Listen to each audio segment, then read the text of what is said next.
You could call this a segment, you could call this a class, you could call it whatever you want, but you want to know something? You may think you know everything there is to know about tokenomics, and maybe you'll see this and you're like, I already knew all that. Great.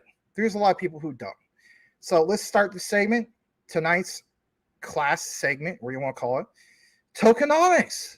We could all learn something from this. This would be very beneficial to some people who think they know about tokenomics. Maybe you kind of know about tokenomics. This will benefit you. Shout out to Bitboy Crypto. Not necessarily Ben Armstrong, but this guy that's part of his network, right? You know, you got to keep in mind there's that's a brand, right? And there's people that are continuing to put out information in regards to this brand. Now, before we get into this, I am a holder of the graph, and if you're wondering what GRT is, bottom line is it's a really good utility coin / token that is, in a nutshell, the Google of crypto. As we know, Google is the world's largest centralized indexing protocol. Okay, you've got to look at the graph as literally being just that, right? But an indexing protocol in regards to blockchain. Now, you may think, what the heck does this have to do with Jasmy? It's going to be, or some of these other things. It's going to be a great example. So let's start it off from Bitboy Crypto. I'm going to show you this video, and then I'm going to show you some examples in regards to projects that have great tokenomics currently, or ones that don't, and we'll tie it all in. Please smash that like. Let's jump into tonight's segment, tokenomics. Here we go. So I'm going to share this straight from YouTube, believe it or not. And on this segment, we're just going to get right into it. Maybe you've seen this. Maybe you were like, yeah, I've actually seen this. Well, whatever the case be, I'm going to go ahead and play this from the beginning. And again, please smash that like. And this guy is right? He says tokenomics matter. Of course, he has a GRT price prediction. I think GRT is going to be worth a heck of a lot more than his prediction. I'm just going to throw that out there, especially at the height of the next bull market. But the bottom line is the tokenomics. Listen to what he has to say. Yes, please smash that like. Not every day we share something from Bitboy Crypto, but this I thought was good stuff. Here we go. Welcome to Bitboy Crypto. My name is AJ, and this is the price prediction department. In this video, I want to do things a bit different than all the other videos that I've done before. Yes, there is a price prediction on the graph in this video, but I really want to take time to explain the importance of tokenomics and how you can use them to your advantage for the next bull run. Let's get it. Do you know how so many people are angry at the dollar because of inflation? Well, that is happening right now to a lot of your favorite crypto projects as time goes by. The idea is that you don't want to buy something that will lose value over time because the supply keeps increasing. For example, if you've been holding your money in a bank account for the past 20 years, because of inflation, you have been making a mistake. It's a simple concept, and the coin I'm covering today is a great example on how tokenomics can actually really hurt you if you don't understand the scenario. This is a perfect example on why you really need to do your homework and learn the ins and outs of every coin before you consider buying. For instance, look at the graph.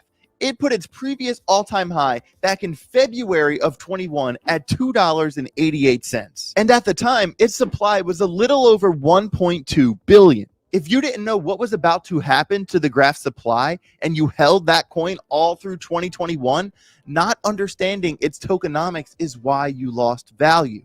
Unlike a lot of other coins, the graph did not put in a new all-time high later that year, because when in February its supply was 1.2 billion, by November its supply was 4.7 billion. I mean, that's a 291% supply increase in the span of 7 months. And anyone who held through that, they probably got wrecked. For some perspective, today, the circulating supply for the graph is 9.1 billion.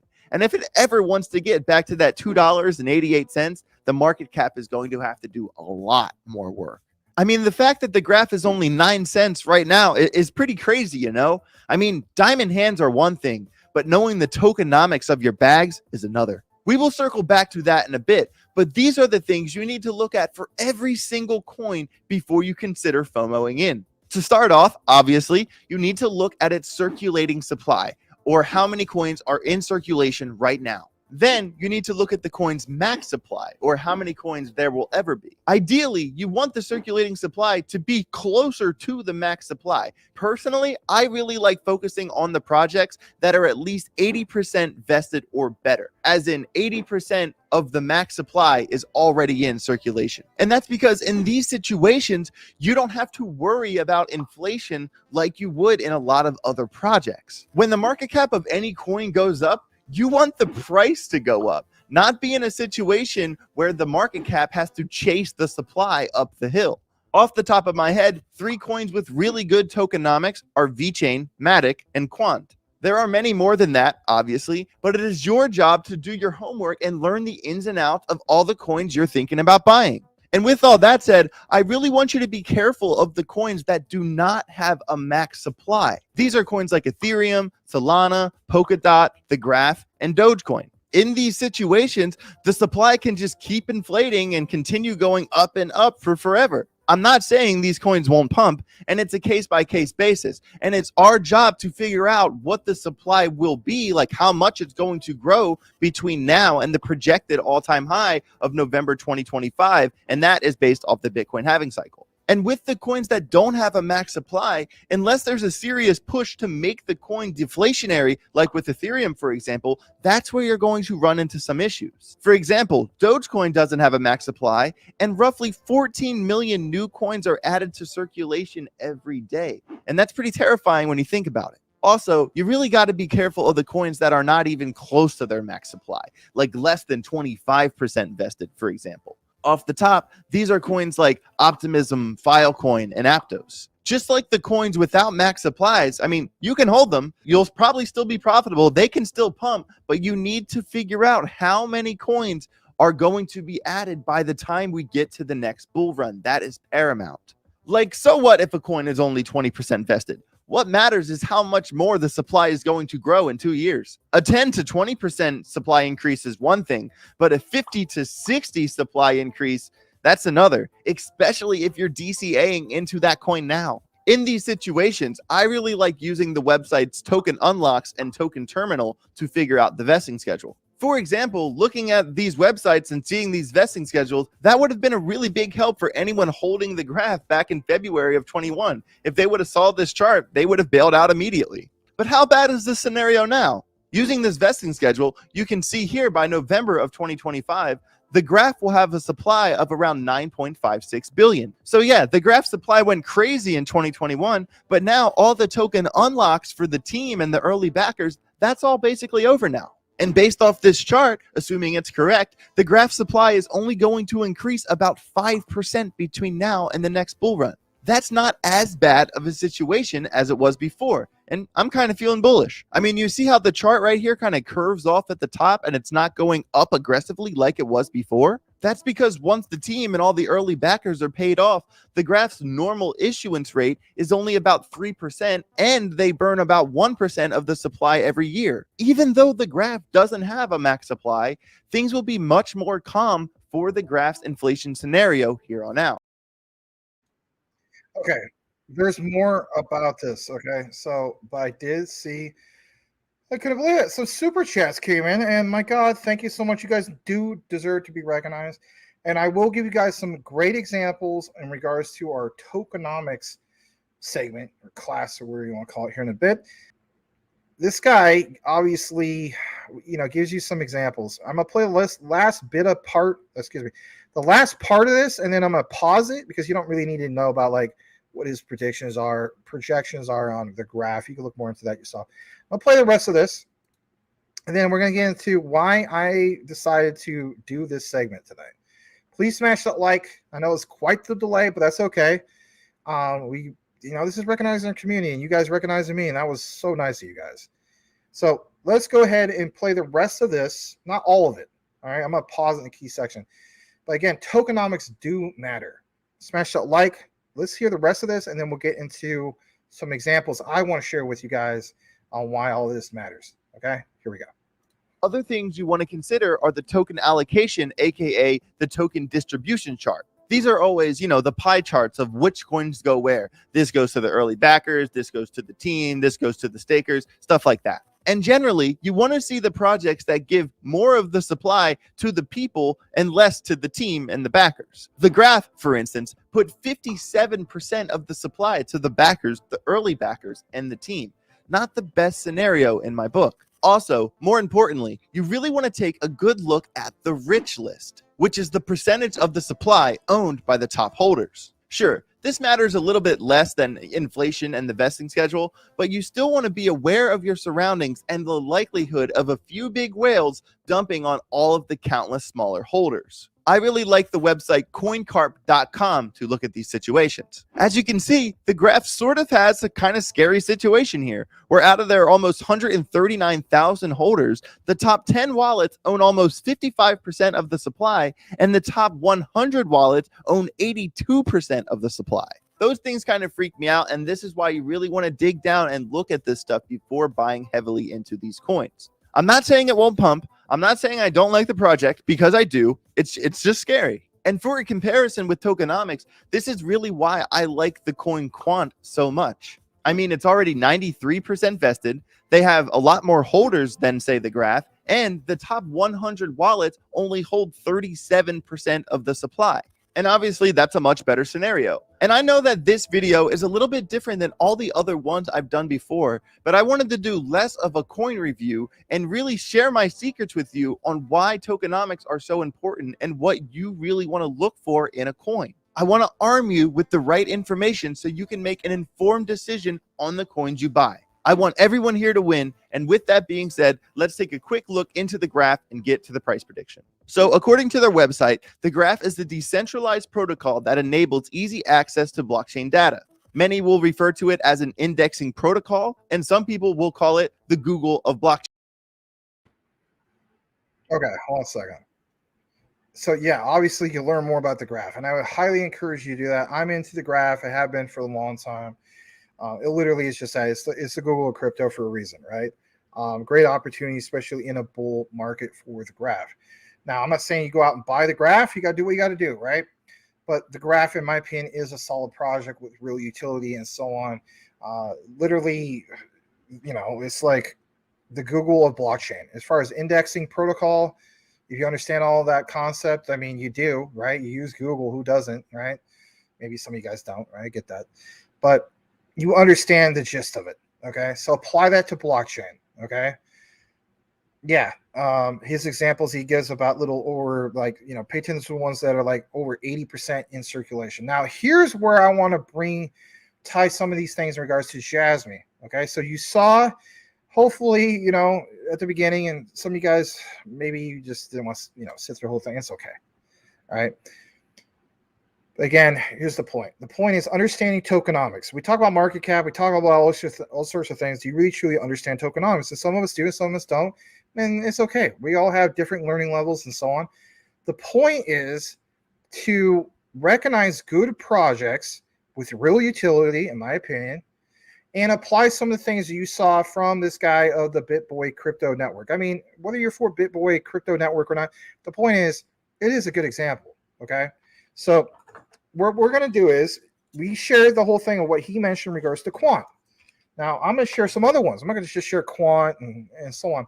We're going to pull up some other key ones here in a bit because these are some great examples, at least in my opinion. I mean, we can agree to disagree. I got a lot of stuff up on my screen right now. So I want to jump into, Jasmy for a second. And we'll give you some other examples in a bit. So the topic is tokenomics. Okay, and again, later on, if you just want the chopped up version, we'll definitely have that for you guys as well. And if anything, it might be a separate segment. It might be a separate video from what you saw earlier in regards to the quarter four lockup. But again, guys, this is a great example because what he talked about in the video makes so much sense. So again, check this out in regards to Jasmy. The guy from crypto Twitter with the puppy dog, ME or whatever his name is, and some of these other guys, they're just going to reference one chart. They're going to say like, scam and all that stuff. But when you really look into it and you really understand the tokenomics on it and so on, this is back to what I was talking about earlier. So Jasmy's got so much going for it. for a lot of the reasons that were outlined, not just what we talked about earlier in the show, but again, for tokenomics. So remember how I was talking about circulating supply? Again, look at this right here. And I think you guys do see it. Let me double check. You do see it. So I'm going to come out of the frame. I'm just going to full screen this a little bit more. I want to put some emphasis on this. So circulating supply for Jasmy is at 48.9 billion. We know that there's only 50 billion Jasmy, and it matches the total and max supply. All right, so basically 97.80%. We will eventually get to the point where you have 100% of that total and max supply in circulation. Now, combine what we talked about earlier with the whole thing of, having a lockup. So if you get the whole amount into circulation, then we also have a lockup. Think about it for a second, guys. This is not something like he was talking about earlier where you're chasing, a coin or token uphill. I don't know if you remember seeing that example that he used. So Jasmy, boom, that's more than 80% that he was talking about. We're at 97.80%. The talks of a quarter for lockup. Combine that, for instance, with and I'll come back to the frame on this one. Japanese yen denominated stable coins, getting that incentive of, literally utility in motion that we're always talking about. I really, when I talk about what is the one that could get you to the promised land first before, some of these other ones. Are we too far off on this example? No, we're not. Now let's get to another example in regards to tokenomics. On this other example, you're going to see right here is Polygon. And we do talk about Polygon a lot. A lot of us are invested in Polygon. I'm going to full screen this one as well. This is another perfect example. Okay. So on this example, you do see Polygon, and look what it says on the left side. Circulating supply. Seems like it's a lot, right? You basically have 3, 6, 9. So you got 9,319,000,000. Okay, it seems like it's a lot. What does it also show? 93.19% of the entire supply is into circulation. How much is the total max supply? Well, 10 billion, and it matches. So is this another one that we're chasing uphill? Not really, not at all, right? So Polygon, another perfect example of one that a lot of you guys really believe in, right? It's also part of the QFS. No, it's not ISO 222. It doesn't need to be. It's not that type of utility token. But the point we were trying to share here is this a perfect example of, are you going to see doom and gloom in regards to, what you saw from the guy from Bitboy Crypto? Is this something you're chasing uphill? No, it's not. So even in a bear market, which a lot of you guys feel as though we're, in that continuance, we're in that accumulation and so on, that is not the case. And that's, this is an example of this is one that really kind of shines, right? So yeah, Polygon, we're always paying attention to it. Some of you guys have killed it with your Polygon DCing and so on. I got to get more Polygon. Okay. I'm just saying that, not financial advice. All right. So we did talk about Quant earlier. He gave those examples, but just to pound it home a little bit more. So with Quant, he said anything over 80%, is kind of like a safe bet when you understand tokenomics. Well, here's Quant, 81%. But here's the difference, and maybe he didn't mention this in his video. The difference is basically this, and I'll come in out of the frame for a second because I want to put some more emphasis on this. So again, like BTC, 21 million coins, but with Quant, for instance, you have 81.13% in circulation, significantly less supply compared to BTC. Again, like we always mention, that creates scarcity. Another difference, of course, obviously between BTC and Quant is, come on, you guys know where I'm going with this. 100 plus blockchains interoperable, literally like thousands of use cases. I mean, Bank of International Settlements, Central Bank of Central Banks. This is the chosen one. Bank of England. Other things I can't discuss, but it's okay. And if you do press Quant Papa, he's not going to budge. I'm just going to be honest. But the key thing is scarcity. Did we not talk about scarcity? Scarcity. Yeah, this is a lot more scarce. So, I mean, there's a reason why Quant is my number one. I would say tied with XRP for me personally. Some of you guys look at it that way too. Maybe you don't. Maybe Quant is your number one, XRP isn't. Hey, that's fine, right? But this is another great example. Are you really chasing this uphill too much? Well, for some people, they don't want to necessarily. They're like, I'm cool with staying where it's at for a little bit because I still need to accumulate more of these. Like, if anything, you might be glad it's not, at 90% or close to 100% on that circulating supply, because obviously if it was, do you really see Quant being at under $100? A lot of people say no to that. I'll show you another example, right? So we, again, that guy shared Quant, but I just want to pound it home. Here's Chainlink, right? And in regards to Chainlink, some people, especially like from the Chainlink community, and I hate this, and I stated this before, you will see FUD campaigns from Chainlink community members against Quant. I hate tribalism, whether it's with meme tokens, but especially with utility ones. You don't think it happens all the time. Check this out for a second. Here's another perfect example. So remember he's talking about 80% is the magic number for circulating supply. I'm not FUDing Chainlink. I honestly think Chainlink is probably one that, it's like, if I don't get with the picture, I'm probably going to miss out. Why is that? We understand they got a key partnership with Swift, and that's confirmed. That's not speculative. That's actually confirmed. That's a game changer for Chainlink, right? So for me, it is on my short list. I talk about ICP and some of the other ones. Caspa, Chainlink is on my short list. So what you have here with Chainlink is you have 1 billion on that max supply, and you have 1 billion also on the total. But look what the difference is. You only have 53.81%. That doesn't really hit that magic number of the 80%, but we know that this might be an exception on that so-called rule that, the guy from Bitboy Crypto was talking about. Because, again, think about it. We talk about the QFS. We talk about some of these other things. I think they're going to be more than fine. And if you're wondering what was Chainlink's previous all-time highs, it says it right here. This is a nice thing about CMC compared to, Coin Market or CoinGecko. You have, for instance, all-time highs was May 9th, 2021, 2 years ago, $52.88. All-time lows, September 23, 2017, 6 years ago, back at basically 12 cents. 4,849% up since, compared to then. Is Chainlink a buy? I think it's a buy. Personally, it's not financial advice. And for me, I'm going to have to, pick up some of these, because even though when we go back to this and it says 53%, if you follow what that guy was saying and, hey, you're chasing this uphill. Are you really chasing this uphill at the height of a bull market, or, when we talk about utility run, this is definitely one of those as part of the utility run. So there's those factors as well.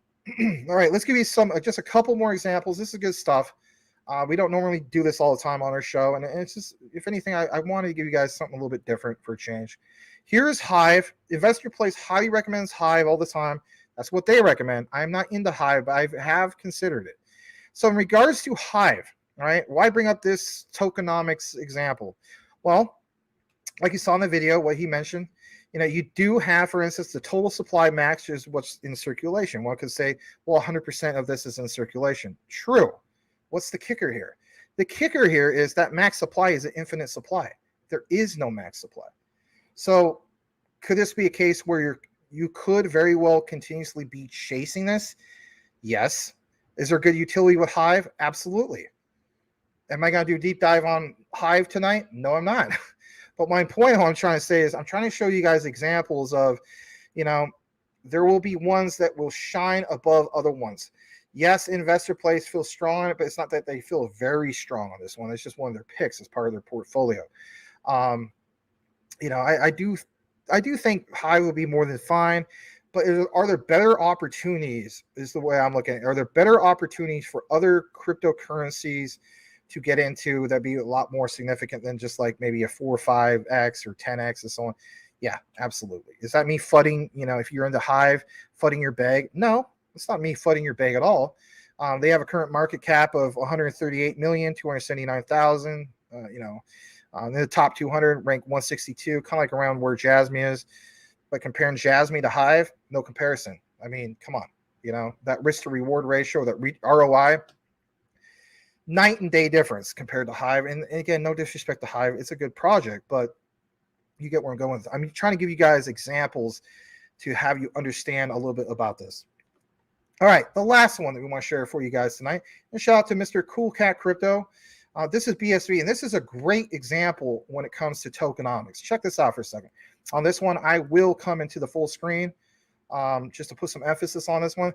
So on this one, you see that BSV circulating supply is at 91.74%. Does that pass all the good measures that we talked about earlier? Absolutely. Does this have great utility? Absolutely. Is it at its all-time lows? No, but I mean, even at $30 or $31 is still a buy. But yeah, look at that, guys. 91.74%. Just like BTC, right? You see a max supply of roughly 21 million. Total supply is 19,266,077. But I always go by, the max, right? They do have a fully diluted market cap of 644,877,000. If you wonder what that basically means compared to regular market cap, it's just like what it says. It basically means the maximum amount of coins that will ever exist in the lifetime of the cryptocurrency. It's basically, like it says, fully diluted shares in the stock. It's a comparison.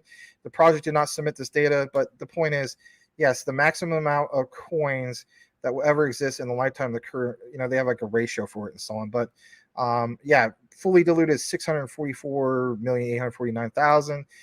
It does have a confirmed market cap currently of 591,605,266. It's been significantly higher than that. It's been in the billions before. It's currently in the top 100. It's ranked 56.